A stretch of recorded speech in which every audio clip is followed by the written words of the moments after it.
Hello viewers. Today we talk about sweeping wide slim pickings for Pakistan's online daters. Let's start. After endlessly sweeping through pictureless profile on dating apps, Muhammad Ali Shah still has not found the one or really anyone to get serious with in Pakistan. In the ultra-conservation Islamic Republic where arranged marriages are the norm, he says many women choose to stay anonymous making online dating matches tricky. It's slim pickings, cites the 36-year-old entrepreneur living in the capital Islamabad, saying friends have called him desperate and a man whore after going to dozens of dates over the past 3 years to little avail. Unlike in many countries where meeting online is routine, Pakistanis who use dating apps regularly face harassment and judgmental relatives and now also have to contend with the government clampdown. Women users in particular fear possible retribution and often reveal little about themselves, using cartoons, avatars, or random pictures of nature instead of a profile photo.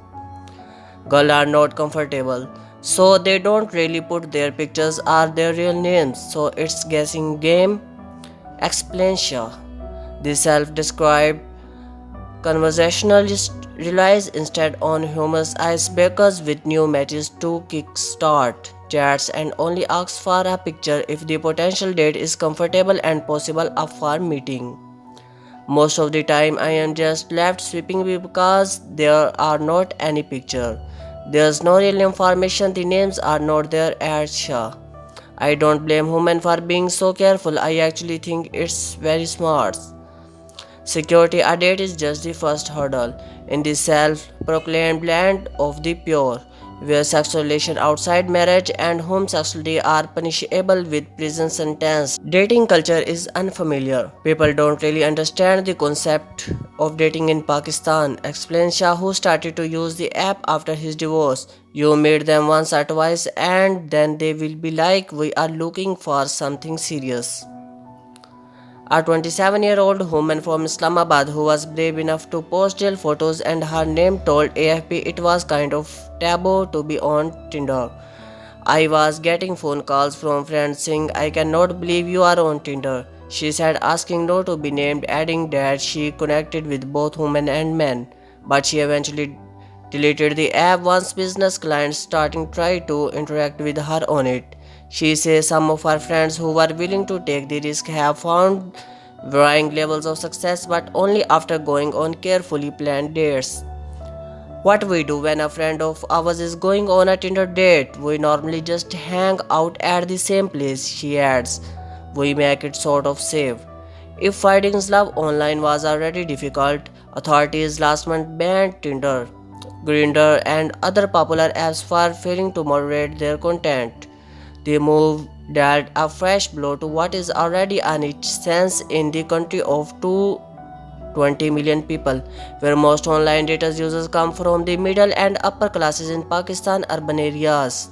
The ban leaves other apps like Minder and Bumble outside the dragnet, while savvy users like Shah have already resorted to using VPNs to bypass the prohibition for popular platforms like Tinder.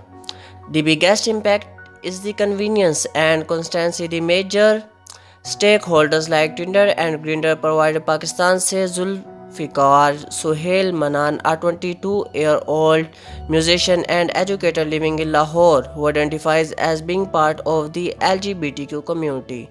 For the more traditionally inclined, life without dating app will serve as a return to normality. Dating is not part of our culture or religion. Things need to be done in a halal way, especially something as important as finding a life partner, explains a 50-year-old matchmaker based in Karachi who has been helping families find suitable partners for arranged marriage for over a decade. Banning these dating apps is a way to preserve our traditions, but despite the potentially pitfalls, some say findings love online is possible and a way of avoid arranged marriage. I had simply had it with the whole culture of arranged marriage in Pakistan, where I am paraded around in front of mothers, sisters, and matchmakers as they pick on my flaws and remind me how I am not worthy of their son. She a 23-year-old medical student living in Lahore who met her husband on Tinder and asked not to be named. It took a while until I found someone I could trust, respect, and rely on, she adds, but I found him on my own terms, and that's what makes it special too. So that's enough for this video. Please subscribe my channel and press bell icons for more updating videos. Thank you.